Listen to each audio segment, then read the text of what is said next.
हमारे चैनल में खुश आमदीद। चलिए शुरू करते हैं आज की कहानी। हमारा आबाई गांव मुल्तान के पास वाक़ था। हमारे आबाओ अजदाद की यहाँ ज़मींदारी थी और वो मुद्दतों से यहाँ आबाद थे। वालिद साहब को विरासत में जागीर तो नहीं मिली, बस थोड़ा सा हिस्सा मिला था जिसकी काश्त से अच्छा गुजारा हो रहा था। ताहम एक छोटा जमींदार भी लगन के साथ अपनी जमीनों की आबियारी करता रहे तो निस्फ उम्र गुजरने तक वो बहुत खुशहाल हो जाता है और काफी रकम पस अंदाज कर सकता है। बात बस तरीके और सलीके से जिंदगी गुजारने की है। मेरे वालिद ने भी अपने आबाओ अजदाद की तरह जमीनों से मोहब्बत की, क्योंकि वो समझते थे कि ये रिस्क का जरिया और खुशहाली की जमानत है। वो कहा करते कि जमीन है तो इज्जत है, अगर ये नहीं तो दर दर भटकना बहुत घाटे का सौदा है। लिहाजा जमींदार बड़ा हो या छोटा, इसे अपनी जमीन नहीं बेचनी चाहिए। तभी वालिद साहब ने कभी मुलाजमत का नहीं सोचा। साल भर का अनाज और कपास की फसल से इतनी आमदनी हो जाती थी कि घर में किसी शय की तंगी ना थी। बैंक बैलेंस भी इतना रहता कि चाहते तो कारोबार कर सकते थे। दोस्त मशवरा भी दिया करते, मगर वो कहते कि जमींदार को जमींदारी ही रास आती है। ताजिर होने के लिए तजर्बा चाहिए और तजर्बा बाप दादा से मिलता है। हमारे बाप दादा काश्त के माहिर थे, हम भी जमींदारी से ही फलते फूलते रहेंगे। कारोबार हमारे बस का रोग नहीं है। वो ये भाषण और लंबी तकरीरें जब हम बच्चों के सामने करते तो हमें बड़ी बेजारी होती, खास तौर पर भाई को कि जिन्हें ज़राअत से ज़रा भी दिलचस्पी न थी। इसे तालीम हासिल करने और शहर जाने का शौक था। वालिद साहब तालीम के खिलाफ न थे। उन्होंने सब बच्चों को तालीम दिलाई, लेकिन वो अपने आबाई इलाके को छोड़कर शहर जाने के हरगज़ कायल नहीं थे। जब मैंने मैट्रिक पास कर लिया तो वालिद को मेरे ब्याहने की फिक्र हो गई। उन्होंने झटपट अपने करीबी अजीज के बेटे के साथ मेरी शादी कर दी। जब मैं दुल्हन बनी, उम्र 17 साल थी। मेरे शौहर की भी थोड़ी सी अराजी थी। अपनी ही जमीन पर सड़क किनारे चंद दुकानें भी थी। ससुराल वाले अमीर कबीर ना मिले, मगर जैसा मैके में खुशहाल थी वैसे ही ससुराल में भी थी। सबसे बड़ी बात यह कि शौहर मोहब्बत करने वाले थे। शादी के साल बाद ही मुझे बच्चों ने घेरना शुरू कर दिया। वक्त के साथ एक के बाद दीगरे 4 बच्चे हो गए और मैं उनकी मासूम चाकारों में खो गई। लगता था अब इस मुतमईन जिंदगी में कोई गम ना आएगा, मगर सुकून और मसरत के बरस छोटे होते हैं। कौन सा आदमी है जिसने गम के साथ मौत का वार नहीं सहना। मेरे दर पर भी एक रोज एक बुरी खबर ने आकर दस्तक दी और मेरी सारी खुशियां हुआ में तहलील हो गई। इत्तला लाने वाले ने बताया कि आपके शौहर जो दोस्तों के साथ शिकार पर गए थे, उनको कुत्ते ने काट लिया और अस्पताल ले गए हैं। इन दिनों कुत्ते के काटने पर पेट में 14 इंजेक्शन लगाए जाते थे। कोई किस्मत वाला होता तो बच जाता, वरना कोई इलाज न था। ये कुत्ता जंगली था जो अचानक झाड़ियों से निकलकर उन पर हमला आवर हो गया था। एक दोस्त ने इस कुत्ते पर फायर करके उसे हलाक कर दिया और ये लोग जो सुअर का शिकार करने गए थे, जो फसलों को खराब करते थे, खुद गम का शिकार होकर आ गए। अल्लाह ताला जिसे चाहे लंबी उम्र दे, वरना तो एक फांस भी मौत का बहाना बन सकती है। अजमल भी कुत्ते के काटने से न बच सके और मैं बच्चों की जिम्मेदारियां निभाने को अकेली रह गई। जवानी में तो बेवगी मुसीबत के पहाड़ की तरह टूटती है। हमारा सारा असासा मेरे शौहर थे। अपने पीछे वो जो असासा छोड़ गए, इसमें भी कानूनन और शरन उनके रिश्तेदारों की शराकत मौजूद थी। बच्चों के हिस्से में जो कुछ आया ज्यादा न था, बस गुजारा था। इन्हीं दिनों मेरे भाई सालार कॉलेज की तालीम से फारिग हो गए। अब्बा जी ने इसको खेतों की देखभाल पर लगाना चाहा, मगर उसने उन्हीं दिनों तालीम मुकम्मल की थी और नया नया शहर से आया था। वो अब देहात को रहाइश के लिए छोटा जान रहा था और जमींदारी इसके नजदीक मशक्कत तलब और फरसूदा सी बात थी। इस बारे कई बार अब्बा जान से बहस हो चुकी थी। अब्बा जी समझाते थे, बेटा हम खेतों के मुहाफिज हैं, जमीन ने माँ बनकर हमें पाला है। जमीन से गद्दारी में आफियत नहीं है। मेरा कहा मानो, अपनी जमीनों की देखभाल करो और मुलाजमत का ख्याल छोड़ दो। मगर भाई का कहना था कि अब्बा जी आजकल जमींदारी में वो इज्जत नहीं रही जो पहले थी। आज एक मामूली हारी भी अपनी मनमानी करता है और हमारे मुंह को आता है, और हम कोई ऐसे बड़े जमींदार भी नहीं, मामूली आदमी हैं। अगर हम जमीनें फरोख्त करके बिजनेस कर लें तब ही आज के दौर में पनप सकते हैं। आजकल हर शख्स दौलत के पीछे भाग रहा है, बल्कि दौलत के पीछे नहीं, इज्जत के पीछे भाग रहा है। जहाँ दौलत से इज्जत हासिल होती हो वहाँ लोग दौलत के पीछे नहीं भागेंगे तो क्या करेंगे। अब्बा जी सादे गांव के आदमी, उन्होंने शराफत को इज्जत का मेयार जाना था और यही समझते थे कि इज्जत दौलत में नहीं बल्कि शराफत में है। और भाई नए जमाने का लड़का था। शहर जाकर कॉलेज से तालीम पाई तो खुद को हम सबसे मुख्तलिफ समझने लगा। वो अब कॉलेज से वाबस्ता तालीम याफ्ता बातें करते हुए ये भला चुका था कि हर खानदान की रवायत को पिल भर में तो नहीं मिटाया जा सकता, मगर नए खून में तो नया जोश होता है। बिलाखिर अब्बा जान ने हार मान ली और कह दिया कि बेटा, वालिदैन तो बच्चों की खुशी के लिए जीते हैं। तुम खुश तो मैं भी खुश। तुमको अगर कोई अच्छी और बाइज्जत मुलाजमत हासिल होती है तो कर लो। जमींदारी को तुम्हारा छोटा भाई देख लेगा। अब्बा जी, मुलाजमत जब भी अच्छी मिल गई कर लूंगा। अभी तो मैं बिजनेस करना चाहता हूँ और शहर में रहना चाहता हूँ, और आप जानते हैं कि कारोबार शुरू करने के लिए सरमाया चाहिए। बेटा, मैंने लंबे अरसे से रकम जोड़नी शुरू की थी। अब इतना रुपया जमा कर लिया है कि 2 मुरब्बा और खरीद लूं और रकबा बढ़ा लूं, ताकि विरासत में मेरे सारे बच्चों को जमीन का इतना टुकड़ा आ जाए कि वो अपने कुंबे के साथ इज्जत से खुशहाली की जिंदगी बसर कर सकी। ये सुनकर सालार रो पड़ा कि वो तरक्की करना चाहता था। कहते हैं बड़ों के दिल बड़े होते हैं। सो वालिद बोले, तुम्हारी खुशी के लिए मैं सरमाया कारोबार के लिए तुमको दे रहा हूँ, लेकिन ध्यान रहे कि इसको ऐसे कारोबार में लगाना कि पैसे के ज़ाय न होने की जमानत रहे। तुमको कारोबार का तजर्बा नहीं है और लोग घाघ होते हैं। कहीं ऐसे लोगों में फंस गए तो मुनाफा दूर की बात, असल जर से भी जाओगे। भाई ये सुनकर खुश हो गए।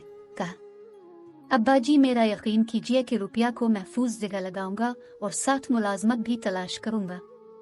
आप बस दुआएं देकर मुझे शहर रुखसत कीजिए। आपके मशवरे के बगैर कोई कारोबार शुरू ना करूंगा। इसके बाद सालार कई बार शहर गए और वापस आए। उनको माकूल मुलाजमत ना मिली। आला पोजीशन में BSc का इम्तिहान किया था। वो ऐसी मुलाजमत ढूंढ रहा था कि जिसमें इज्जत हो। हम जिस बात को आसान समझ रहे थे इतनी आसान न थी। जब मुलाजमत की तलाश को सालार निकला तो हर जगह भारी रिश्वत, अकरबा परवरी तो कहीं इलाकाई तासुब। शहरी लड़कों के मुकाबले में एक देहाती लड़के के लिए अच्छे ओहदे के हुसूल में काफी दिक्कतें दरपेश थी। उन्हीं दिनों एक रिटायर्ड सरकारी मुलाजिम से मुलाकात हो गई। इसने बातों बातों में बताया कि एक नई फिनांस कारपोरेशन खुली है। अगर इसमें अपनी तरफ से उनकी मुकर्ररा हद के हिसाब से सरमाया जमा करवा दो तो कंपनी में मैनेजर का ओहदा मिल सकता है। सरमाया भी महफूज रहेगा और इस पर सूदा मुनाफा भी मिलता रहेगा, जिसकी शरह बैंक की शरह से ज्यादा है। इस रिटायर्ड पर्सन ने अपना तमाम रुपया जो रिटायरमेंट के बाद मिला था इसी फिनांस कंपनी में लगा दिया था। चूंकि इसके बच्चे नहीं थे, सोचा कि जो मुनाफा मिलेगा गुजारा चलता रहेगा। भाई फौरन इस फिनांस कारपोरेशन के मालिकान से जाकर मिला। उन्होंने कहा, हम दूसरे शहर में अपनी कंपनी की ब्रांच खोल रहे हैं। अगर तुम मतलूबा रकम जमा करवा सको तो हम तुम्हें इस नई ब्रांच का मैनेजर बना देंगे। तुमको इस तरह ये फायदा होगा कि अच्छी तनख्वाह के साथ साथ रकम पर 12% मुनाफा मिलेगा और तुम्हारा असल सरमाया जू का तुम महफूज रहेगा। सालार को ये सौदा अच्छा लगा। अब्बा जान से सरसरी बात की कि एक शख्स ने इस तरह सरमायाकारी की है, मगर खुलकर इजाजत ना ली के वालिद जहां दीदा थे जरूर मना करते।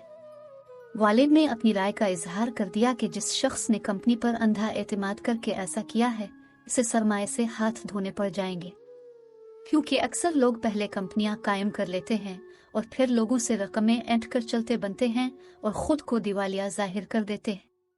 तुम ऐसा मत करना वरना मेरी तो सारी जिंदगी की पूंजी डूब जाएगी। अब्बा जी, ऐसा कैसे हो सकता है? कितने ही घरानों का सरमाया उन कंपनियों में लगा हुआ है। कैसे ये कंपनियां इतने सारे लोगों के साथ फ्रॉड कर सकती हैं? इतना बड़ा फ्रॉड कोई भी आसानी से नहीं कर सकता, जबकि उन कंपनियों के बेशतर मालिकान मुल्क की जानी पहचानी शख्सियात हैं। जरूर हमारी वजारत खजाना के इल्म में ये लोग होंगे।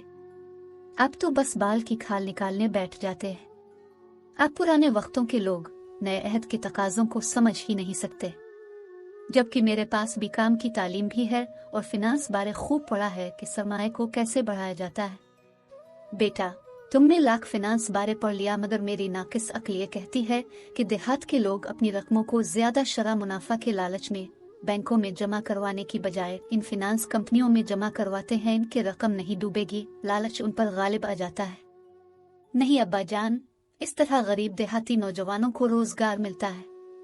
वो खुद और अपने रिश्तेदारों को बावर करवा कर उनकी रकूम भी लाते हैं तो ये कंपनियां मजबूत हो जाती हैं। उनकी रकूम न सिर्फ महफूज हो जाती हैं, कारोबार चल पड़ने की बदौलत वो बाद में जब चाहे निकलवा भी सकते हैं। अब्बा जी ने मजीद इसे समझाना वक्त का जिया जाना। वो भाई के सामने बेबस हो गए। समझ गए थे कि ये नादान मुंह के बिल गिरने वाला है। भाई ने जो सोचा था कर गुजरा और वालिद साहिब की रजा के बगैर सरमाया एक नई फिनांस कंपनी में लगा दिया, इस लालच में कि वो इस कंपनी की नई ब्रांच के एरिया मैनेजर बना दिए जाएंगे। तनख्वाह और मुनाफा मिलेगा और असल सरमाया भी कंपनी के पास महफूज हो जाएगा, और ऐसा ही हुआ। भाई ने रुपया कंपनी के हवाले किया। नई ब्रांच में इनको मैनेजर लगा दिया गया, तनख्वाह मिलने लगी और मुनाफा भी। 4-5 माह तो बड़ी खुशी के गुजरे। कंपनी ने गाड़ी भी दे दी। भाई की शादी की बात पक्की हो गई कि अब मैनेजर थे, अच्छी तनख्वाह और गाड़ी भी थी। ब्रांच में मेरा भाई सफेद और सिया का मालिक था। उनके दस्तखत के बगैर कोई रकम ना निकल सकती थी। उन्हीं दिनों मालिक ने कंपनी खसारे में देखकर मुल्तान की एक अच्छी सियासी फैमिली को फरोख्त कर दी। नए मालिक ने सालार को कहा कि तुम अगर इतनी रकम और जमा करवा दो तो तुम ही को मैनेजर बना देंगे। बाप की सारी पूंजी और रिश्तेदारों की रकूम को वो पहले ही कंपनी को जमा करवा चुका था। अब मैनेजर कोई और बन जाता, ये इसको गवारा ना था। लिहाजा वो सवाली बनकर मुझ बेवा के पास आया और मुझसे अपनी मुश्किल बयान कर दी। अपने माँ जाए का सवाली चेहरा देखकर मैं शशुपंज में पड़ गई। एक तरफ भाई ने झोली फैलाई थी, दूसरी जानिब मेरे यतीम बच्चों का सवाल था। मेरे पास उनकी तालीम व तरबियत का असासा और मेरे जेवरात मिलाकर मुश्किल से 7 लाख बनते थे। अगर भाई को ये असासा न देती, डर था कहीं उसकी मोहब्बत से हाथ न धो बैठूं। बाबा बूढ़े हो रहे थे, उनके बाद मुझ बेवा की दाद रस्सी करने वाला यही भाई ही था। मेरे इनकार से भाई के दिल पर मलाल आ जाता। यही सोचकर मैंने इसको रकम दे दी और अपने यतीम बच्चों का हक उसकी झोली में डाल दिया कि रकम जमा हो जाए तो महफूज रहेगी और बावक्त जरूरत वापस मिल जाएगी। सालार की खुशी का ठिकाना न था, वो अब फूले न समाता था। एक इस्तदा की कि अभी अब्बा जी को ना बताना, वो खामखा रखना डाल देंगे, होता काम भी ना हो जाएगा।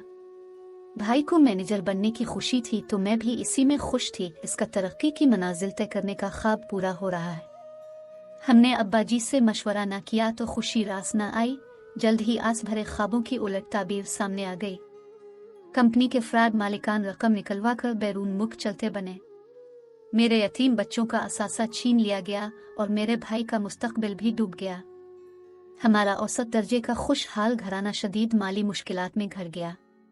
जिन दोस्तों और रिश्तेदारों ने भाई पर एतबार करके रकूम दी थी, उनका भी एतबार उठ गया और कर्ज खा अब्बा जी का दर खटखटाने लगे। मेरी रही सही जमीन और रिस्क का आसरा भी गया। अब्बा जी को दौलत जाने से ज्यादा गम अपने बेटे का हुआ, जो सरमाया खो जाने के सबब गम में घुलकर आधा रह गया था। वो इस कदर सदमे से दो चार हुआ कि इसकी ना तजर्बाकारी का मातम करने को शहर के सारे लोग भी कम पड़ गए, क्योंकि भाई इन दिनों जीने की उम्मीद ही खो बैठा था। वालिद कहते थे कि देखा, मैं ना कहता था कि जमीन है तो इज्जत है। हमारे वालिद सियाने थे, उन्होंने किसी हाल जमीन फरोख्त ना की, मगर ऐसे भी लोग थे जिन्होंने अपनी जमीनें फरोख्त करके उन फिनांस कंपनियों में पैसे लगाए थे। ऐसे मासूम देहातियों की तमाम जमा पूंजी उन कंपनियों ने हड़प कर ली थी। ज्यादा खसारे में गरीब मुलाजिम, पेशा रिटायर्ड लोग और छोटे जमींदार रहे। अब फिर ओहदे के लालच में नए तालीम याफ्ता नौजवान बेवकूफ बने और अपने रिश्तेदारों की रकमें डुबो बैठे। पेंशन का पैसा, प्रोविडेंट फंड्स और फसल की कमाई, क्या कुछ नहीं डूबा था। लोग बेचारे रोते रह गए थे। ये तो एक कंपनी की कहानी है, ऐसी कई फ्रॉड कंपनियों ने इन दिनों हमारे वतन की सरजमीन पर जन्म लिया था और न जाने कितने घरानों में खुशहाली के चिरागों को बुझा दिया था। नाजरीन, वीडियो अच्छी लगे तो लाइक करें, चैनल को सब्सक्राइब करें और दुआओं में याद रखें। अल्लाह हाफिज।